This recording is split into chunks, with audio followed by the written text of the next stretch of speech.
Hey, good morning. Good morning. How are you all today? Great. I'm so glad it's not a foot of snow out there. Me too. I'm Reverend C.C. Coltrane, and I welcome you to Center for Spiritual Living Greater Dayton. If this is your first time here, we want to extend a special welcome to you and say thanks for spending your morning with us today. We would very much appreciate it if you would take that little tear-off strip from your bulletin and give us your email address and name and phone number and address if you're willing. We will not abuse it or sell it or send you a whole bunch of mail. We will, however, send you a thank you card for being here and a little Wednesday midweek pick-me-up, spiritual pick-me-up. You can unsubscribe at any time, but I don't think you'll want to. Let's see, this morning our reading and invocation will be given by Linda Smith. Our vigil holder is Linda Andriaco, and Lenza and Stephanie Stewart will offer our interfaith candle lighting, which we do every week just to remind ourselves of the many sources of wisdom that are available to us from all the world's religions and spiritual traditions and mystics. And this morning, the kids ages 5 through 10 are with the amazing Carol Huseman. And our teens are with Jen. That's right. Amazing. There's Jen, who is an incredible woman. I don't know whether you guys ever see her Facebook post, but the last one I saw, she was like clinging from this rock mountain. She is into all sorts of amazing things and is just generally a fabulous person. So let's say a quick blessing for our kids as they go back with the teacher. And we just know for them that their ability to let Spirit shine through them lights up the whole world. That they remember, they know, they realize that they are the place that joy shines through and that love shows up. So we bless them. We know that all that they do today teaches all of us simply how to be more present here and now. And so we just say thank you, thank you, thank you. And so it is. Have a great day, y'all. We love you. Have fun. We get to listen to like one of my favorite songs right now. It's called It's a Beautiful Day, featuring Becky. We light the first candle in honor of science of mind and spirit. The essence of all true religious philosophy is an inner realization of the presence of perfection within and around about. It is the hope of heaven, the voice of God proclaiming, I am that which thou art. Thou art that which I am.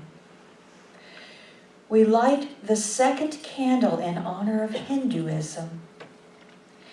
This invisible and subtle essence is the spirit of the whole universe.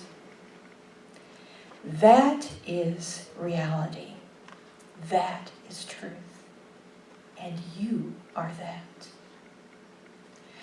We light the third candle in honor of Buddhism. Every sentient being, even an insect, has Buddha nature. The seed of Buddha means consciousness, the cognitive power, the seed of enlightenment. We light the fourth candle in honor of Christianity. The kingdom of God is inside of you and is outside of you. Those who become acquainted with themselves will find it. And when you become acquainted with yourself, you will understand that it is you who are the children of the living Father. We light the fifth candle in honor of Judaism. If the inner fire of the heart is kept burning continuously, it will extinguish all negativity. We light the 6th candle in honor of Taoism. The Tao is called the Great Mother, empty yet inexhaustible. It gives birth to infinite worlds. It is always present within you. You can use it any way you want. We light the final candle in honor of indigenous American religions. The first piece, which is the most important, is that which comes within the souls of people when they realize their relationship, their oneness with the universe and all its powers. And when they realize that at the center of the universe dwells the Great Spirit, and that this center is really everywhere. It is within each of us. This is the real peace. And the others are but reflections of this.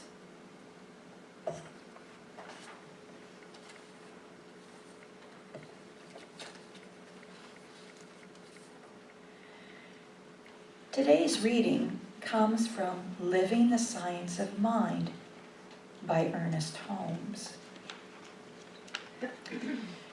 Religion means our attitude toward God,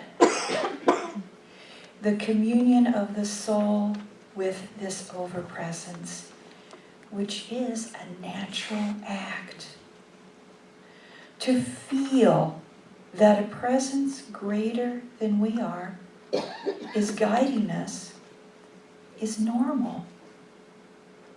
To trust this presence is sanity. To desire that the divine eternal shall project itself through our thought is to be receptive to that greater side of our nature, which lies open to the upper reaches of thought. This is religion. If you could please go with me into the silence for a moment.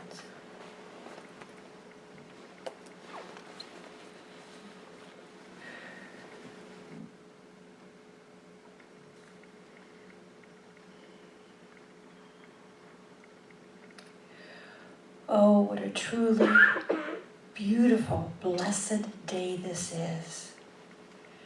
I love knowing that this whole congregation, this whole community is filled with the brilliance and the love and the power and the presence of the infinite. I love this coming together, this perfection of our community, this time together in spiritual growth, spiritual insight, spiritual love. I love this. This is a perfect time. I love knowing that we are so blessed. I love knowing that our children are being so well taught and well cared for. I love knowing that everything in this service is in divine right order. And I love knowing that Reverend Cece is so infinitely inspired, that the voice of the divine is her voice, speaking wisdoms and depth that reaches us. And I know that the music minister blesses us with the beautiful vibrations of love. And I give thanks for all of this perfection. And so be it, and so it is. So when I came into this philosophy in 1986, thinking about religion was like the last thing I wanted to do. It was the very last thing I wanted to do. I had given that up in my teens. My family was originally LDS and later Catholic, and both of those left me with too many questions and nobody willing to answer them, right? And I could not swallow the idea in both of those traditions that they were the only one that there was somehow one true religion, and if you weren't part of it, you were going to be cast into outer darkness. I just couldn't accept that. And no one could explain to me why that could be so, and how, like a baby in China who'd never heard of Jesus or the Mormon church could be cast into outer darkness. I just couldn't ever understand that. So I became rather a stiff-necked atheist at age 14. And I was pretty stiff-necked about it. I was. Even the word God made me I get all twitched out about it. And one day my sister dragged me into this odd little place in Salt Lake City, and pretty soon I heard something written by a guy named Ernest Holmes. And he wrote, "Every man's religion is good for him, although it may seem inadequate to others. Religion has ever been an answer to the cry of the soul for something that is real, something which can be relied upon, a resting place for which every person instinctively feels a need." I'll tell you, at that point in my life, I keenly felt the need for a resting place. I felt it very much. I wanted something real and reliable in my life. And then I read this by the same guy, Ernest Holmes. "I believe in every religion that exists, for it is an avenue through which people connect with God." And this, religion means our attitude towards God. This attitude is based upon our concept of the relationship which exists between God, the universal spirit, and man, the individual spirit. So while I still had a problem with that word God, what I saw in the writings of Ernest Holmes was an openness that I had not experienced before. And, an openness to the value of all spiritual paths and all religious traditions that I had never experienced, and that intrigued me. And the other thing that intrigued me was this idea of God, the universal spirit, and man, the individual spirit, humankind, the individual spirit. It intrigued me enough that I kept coming back for more, and I started to get a different idea of what religion might be about. The word religion is interesting. It comes from the Latin, which means to bind. It is that which binds us to whatever it is we think about as God. Or at least that's what it's supposed to do. And if it is one that agrees with us, that's what it does. The issue is that every single religion was set up by human beings, and so all of our hungers for power, for the right tribe, for certainty and stability, for righteousness, all of that stuff gets overlaid on the fundamental teaching that God is and we are. And so sometimes religions wind up being more about the people that are in charge than they do about the spirit. And what I found by sticking around long enough to be intrigued was that this philosophy, this pathway that we call science of mind and spirit, is that everybody, each one of us has our own ties to spirit. We're bound to God in some way or another. Each of us has our own religion, if you will, because I can only experience what's in me, and you can only experience what's in you. And so each of us is trying to discover what that is. What is it that provides that place to rest for us? I think that's what spirituality consists of. And it's certainly what we're about here, is just to remember that even if we go to the same religious service, I always just really loved going to Mass in a cathedral with the choir and the horns and the incense and all of that stuff. The dogma behind it didn't always please me, but there was something that made me feel so connected when I sat in those places and listened to that music. And so from there I had to try and find what it was in me that it waked up. What was awoken in those services that bound me to spirit. And I loved finding these definitions from this guy, Ernest Holmes, our founder. He said, the approach to reality with a capital R, the approach to reality should be simple, direct, and spontaneous. The secret place of the Most High is neither in the holy mountain of Samaria nor at Jerusalem, For behold, the kingdom of God is within you. What he was seeking, what Dr. Holmes was seeking, I think, was a way of approaching spirit with our whole minds and our whole hearts and our whole selves, and then expanding even beyond that into something even greater. Which is why our topic for February is self-awareness is not enough. Self-awareness is vital, and there's also got to be an awareness of something greater into which we are moving, into which we're stepping. It's always pulling us forward. You know, there's something that's always pulling us into a bigger state of being, a larger consciousness. And then we take action based on that larger consciousness. And it's this awareness that something greater exists. That's what drives all religion and all spirituality, isn't it? I mean, it seems like we seem to sense with the faculty beyond our physical senses that there's something more. Anais Nin said, the stars, or my hair is being pulled by the stars again.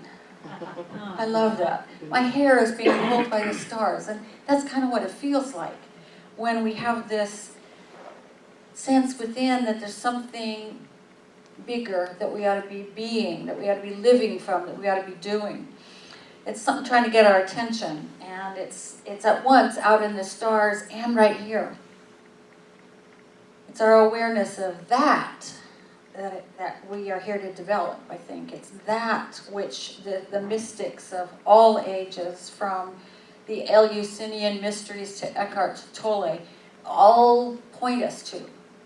That, whatever it is that's pulling our hair. And I think it's in the practice of developing that awareness that religion becomes spirituality, and spirituality in the experience of that something greater becomes religion, that which unites us to the universal spirit. And I also love Ernest Holmes' definition of spirituality. He said, spirituality is simply the recognition of the universe as the living presence of good, truth, beauty, peace, power, and love, and harmony, happiness, and joy, flowing everywhere, including through us. It is the recognition of that as what we swim in, as what we are. It's the recognition that everything is already good, already peaceful, already filled with joy and power. And what we do is come to recognize that and then try to recognize it in everyone and everything. That's what our spiritual practice is all aimed at. It's all aimed at that same thing. Recognizing the universal spirit everywhere we look. As the Quran says, everywhere I look, I see the face of God. Trying to live from that instead of just think about it. You know, our spiritual practices help us erode the foundations of our fear and our mistrust and our unhappiness and our feelings of powerlessness and unworthiness, and then begin to erect new foundations that are joyful, that are powerful, that are based on love and harmony and beauty. And when that foundation ties us to the whole, we are experiencing heaven, are we not? And that's why, you know, the mystics in some words or another have all said, we're here to bring the kingdom of heaven to earth. We're here to experience it as being here now. You know, last week we talked about affirmations, and I invited you all to practice with me this affirmation. I embody divinity in all that I am, all that I think, all that I say, all that I do. God is all that I am. And I started there because it's our idea that somehow we're separate from the universal spirit, that God is out there somewhere, that we're cut off. I think that's what underlies our inability to recognize this living presence of good that's all around us.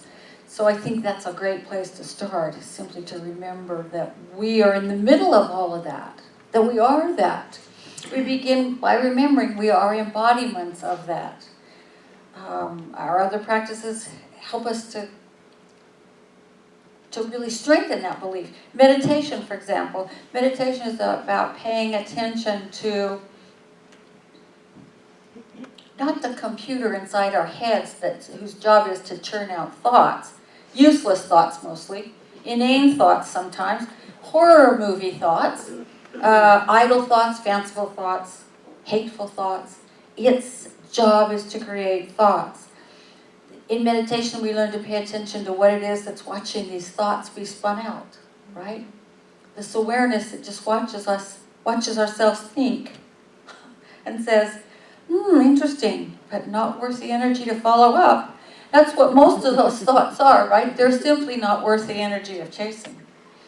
It's that watching, witnessing consciousness that is the living presence of spirit within us. And the point of prayer is to become aware of it.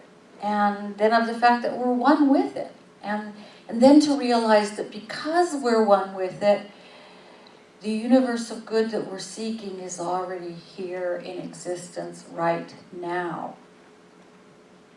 We're remembering, we're treating our minds to the idea that since we are of the divine, so are our this is the hardest sequence of words for me, so are our lives. There, okay, so since we are of the divine, so are our lives of the divine. And so the goodness of the universal presence is what our lives are. And the point of sacred study is to let the mystics and wise people of all time remind us of the truth of ourselves. That all we are is God, and God is all we are. When we spend time with those writings, we find that they can pierce through the armor of the ego mind and teach us really sweet things about ourselves. And the point of serving others is to remember and realize that the universal presence is indeed universal. It's in us as we serve, it's in our service, it's in those that we serve. We're one with all of it, and we are the divine goodness in action. And that divine goodness is everywhere present. The point of all our spiritual practices is to remind us. And you may think I'm harping on this, and I am. There was a sage I read recently who said, if you could understand but one page of but one of those holy books you read, you would achieve liberation. And it's because I think this is such an important idea that I'm harping on it. If we were to really, really understand that, and if we were to really, really believe it about ourselves, our fear would vanish. Hatred would vanish. Racism would vanish. Misogyny would vanish. Prejudice would vanish. We would be enlightened, and we would be the light if we could simply remember who we really are and what it is we really live in. See, I have a vision. I have a vision of this community, and that vision is that we really deeply believe that about ourselves. Will we slip out of it sometimes? Yeah, we're human. But if we really, really came to believe that about ourselves, that we are of that universal presence, that it lives through us and in us and as us, that we are the dispensers of the divine gifts, we could dispense those gifts with joy and generosity and love and compassion, and it would happen in everything we do, individually and collectively. We would be such a bright light that we would change lives without even knowing it. That's my vision. So it seems to me a really good place to start, to pay attention to that tug on our hair from the stars, to remember who we are individually, and then move into remembering who they are, and then into remembering who we are collectively. Everybody, everywhere, every when. And then when we finally start living from that and take our rightful place in the creative order, as Ernest Holmes put it, as dispensers of the divine gifts, as husbandmen and husbandwomen of the indwelling God, the world will change. Our worlds will change. Because that state That's what we've been evolving toward for thousands of years. It's what Jesus talked about 2,000 years ago, and people weren't quite ready to hear it. When he told his people, when he told his followers, who were all kind of dense, but they were trying anyway. But he kept having to tell them, you guys, you know how to do this, right? I taught you how to heal. What'd you do? Forget? Why are you worried about food? You know the truth. He kept having to remind him, and he kept reminding him about this too. He said, all that I have done and more you can do if you but believe. And he kept reminding them that they were the dispensers of the divine gifts, but people were not quite ready to hear it. And that's what we've been evolving toward ever since, we stood up and noticed that we could think. And then first thing we decided was that glowing orb in the sky was the chief god, right? And it's been getting closer and closer and closer and closer and closer ever since. And here we are right now, standing here saying, wait a minute, it lives in me. It lives in me. I am the dispenser of its gifts. I'm the recipient and the dispenser of its gifts. We've evolved to that point where we're ready to take that greater step into living from that state. I'm sure that there is an even larger state beyond that. But right now, that's where we stand, on that threshold. Am I ready to step into my rightful place as the caretaker of the indwelling spirit and as the dispenser of the divine gifts? And what stands in our way, we already know. It's our old beliefs, it's our old patterns of thought, it's those things that try to stay alive in us as our egos continually try to escape the truth that with the measure of judgment with which we judge, we are judged as well by ourselves. We judge ourselves by that same measure, right? If we think we're unworthy, we're very likely to think someone else is unworthy. And if we think someone else is unworthy, we're very likely to think we are too. If we think someone else is annoying, or not pretty enough, or abrasive, or too pushy, we are somehow judging ourselves as not enough in some way. So doesn't it make sense to start practicing believing that we're not our judgment? Believing that we're not our unworthiness? That we're not our limitations? But instead believing and doing things that will support us in believing that we are the universal presence of love and goodness and abundance and power and joy. It sure makes sense to me. It surely does. And this is what I found when I walked into that odd little place in Salt Lake 30, however many years ago it was. It was something that made sense to me, a philosophy that said, as you think, so you believe. And as you believe, so you are. And as you are, so you experience. That said, you are one with the universe, and the universe lives in you. And so let us begin. Let us begin simply by affirming that all that we say and do is divine. That we are the universal presence in form. That we take that idea into meditation and we watch our thoughts, because that's how we find out what our minds are doing to try to protect their turf. And then we can say, oh look, isn't that interesting? There's a little ego in there jumping up and down saying, hey, you can't do that. Hey, you can't do that. I'm in charge, right? We can say, yeah, not worth following up. I think I'll just let that one go. In meditation, we get to just see the thoughts come up and let them go without latching onto them. And in all of our other spiritual practices, what we're doing is practicing speaking from the divine within and walking from the divine within and acting from the divine within and giving from the divine within.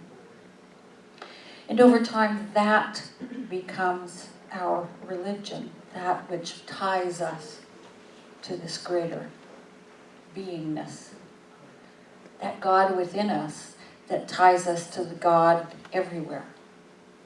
That is what becomes our resting place, our something real upon which we build our lives. So let's pray, shall we? Just join me in silence for a moment of breath.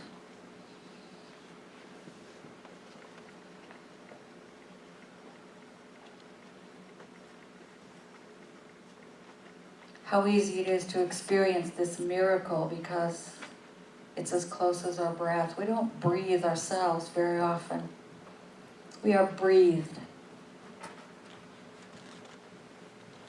And there's a reason the ancients called it pneuma, as in pneumatic, as in pneumonia, as in lung. Pneuma means spirit. We are breathed by the Spirit. And as we just stop and experience that,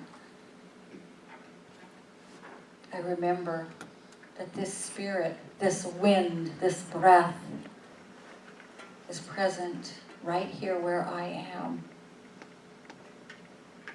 And in one way or another, in some form or another, in the furthest reaches of this universe and beyond.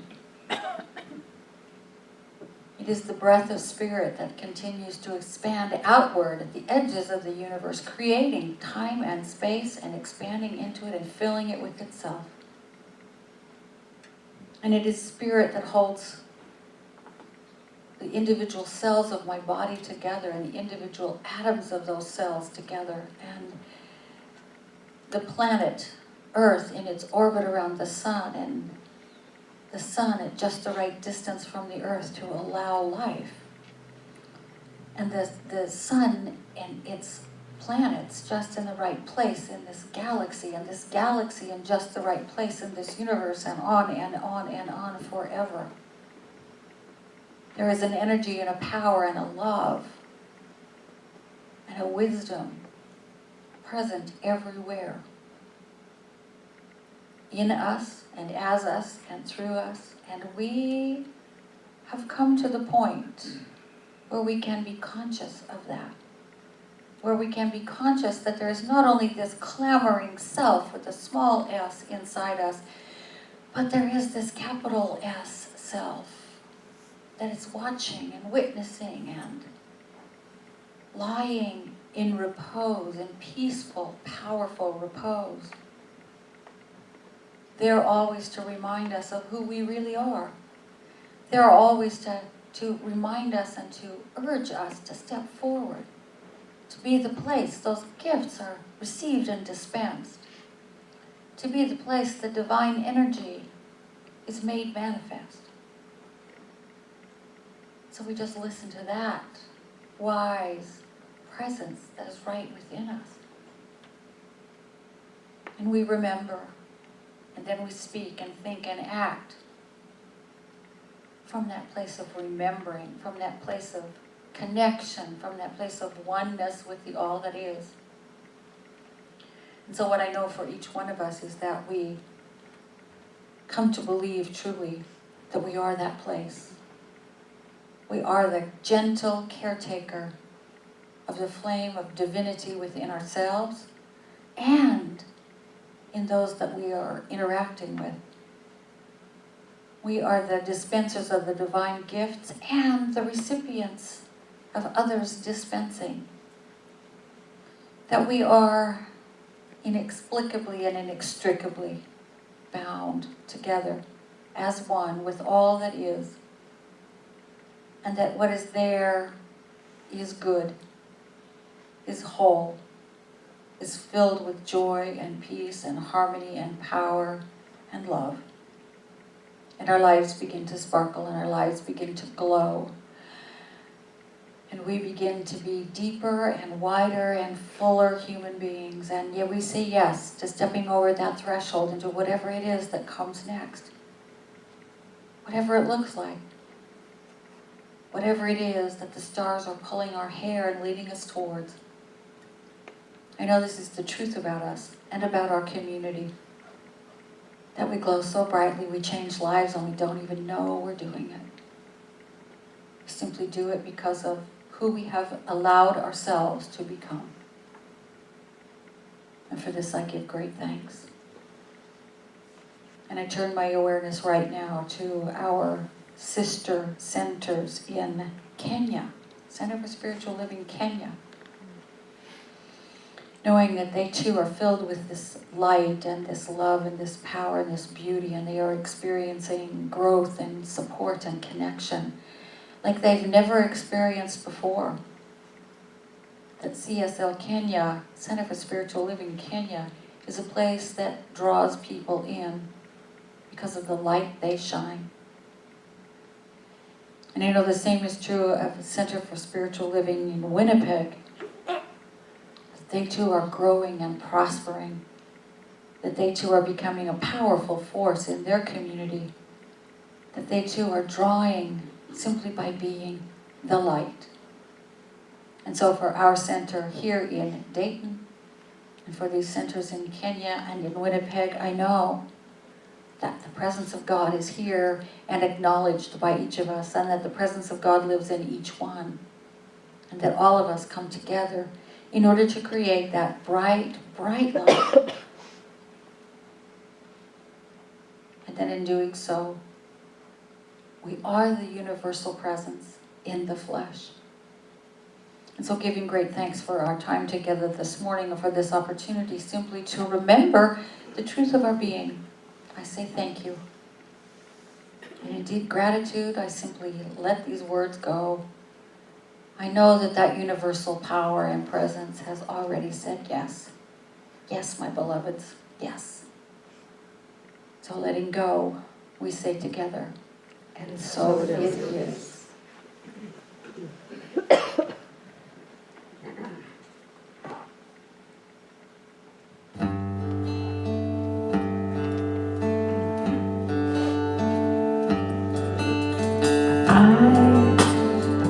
I'm just a thread, a simple thread in this glorious web of light.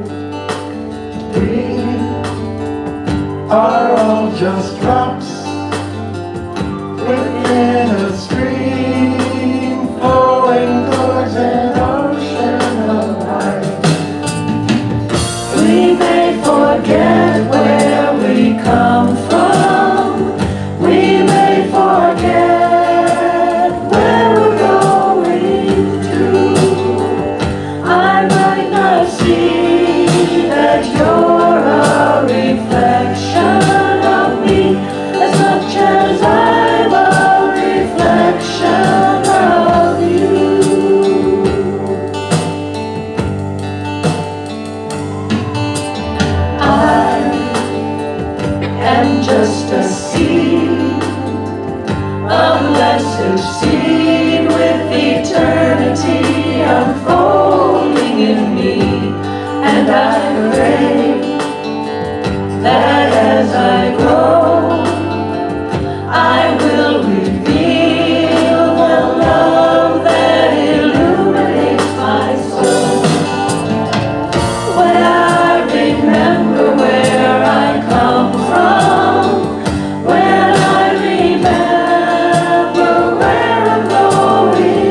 we now have an opportunity to contribute to the life of this community. One of the gifts of God we're here to circulate, each one of us, is our financial good. It flows in and it has to flow out again because it's flow, that's how the universe works. We get to choose in the main how and when and to whom it flows out. And I think you will agree that this center provides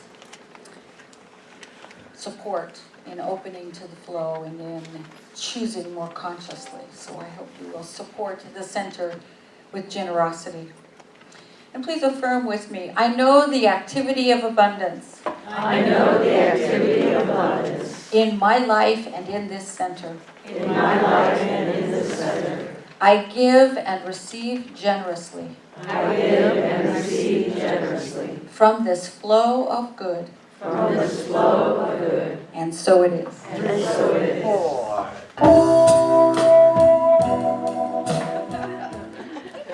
Hot today. Woo! Of course they always are, right? They're hot every day.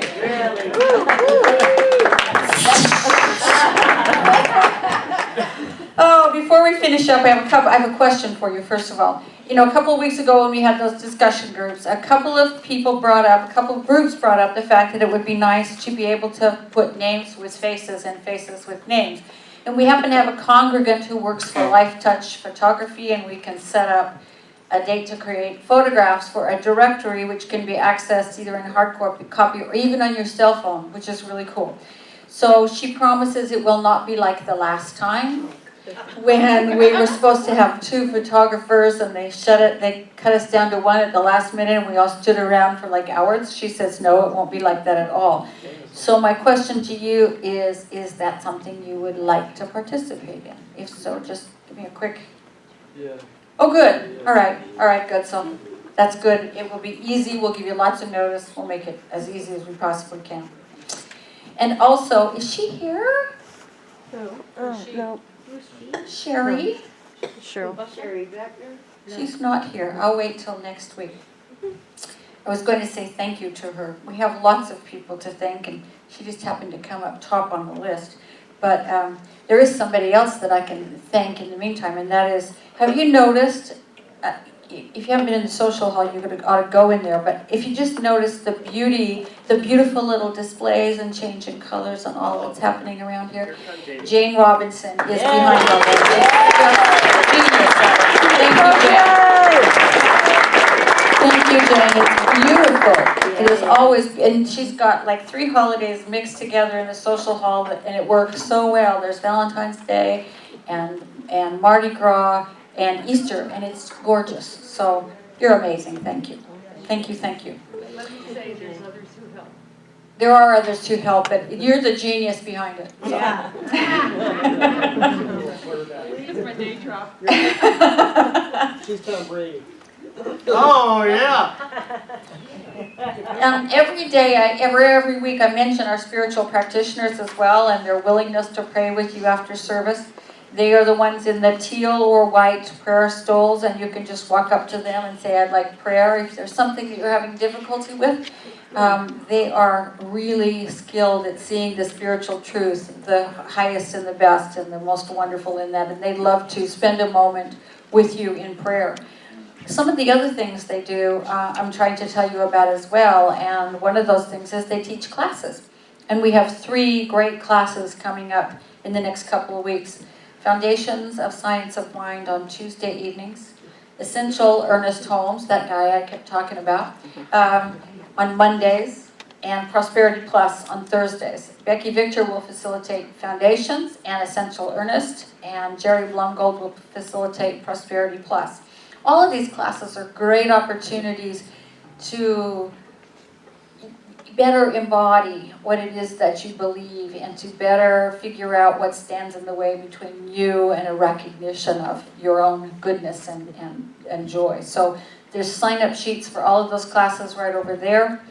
If you're taking Prosperity Plus, there is a $53 total charge, $49 for materials fees that we get from outside the center, plus $4 postage.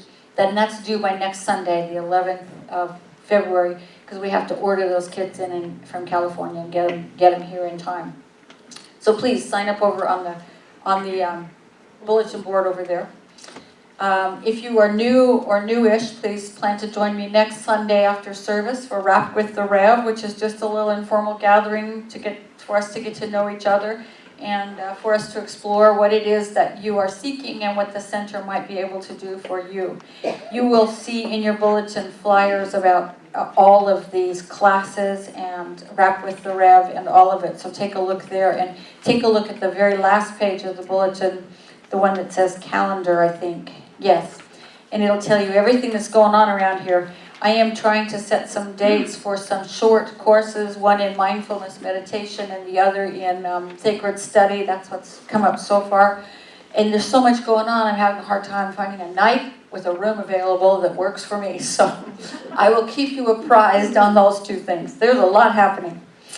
I think that's it. Thank you to everybody who made today possible, our ushers and greeters and our practitioners and welcome team and these amazing musicians. Thank you all. You are awesome. And all of you for being here. So let's stand and do our closing affirmation and our closing song, which is A Light in the World. This is straight from the lips of Ernest Holmes. There is only one life. There is only one life. That life is God's life. That life is God's life. That life is perfect. That life is perfect. That life is my life now. That life is my life now. And so it is. And so it is. Have a terrific week.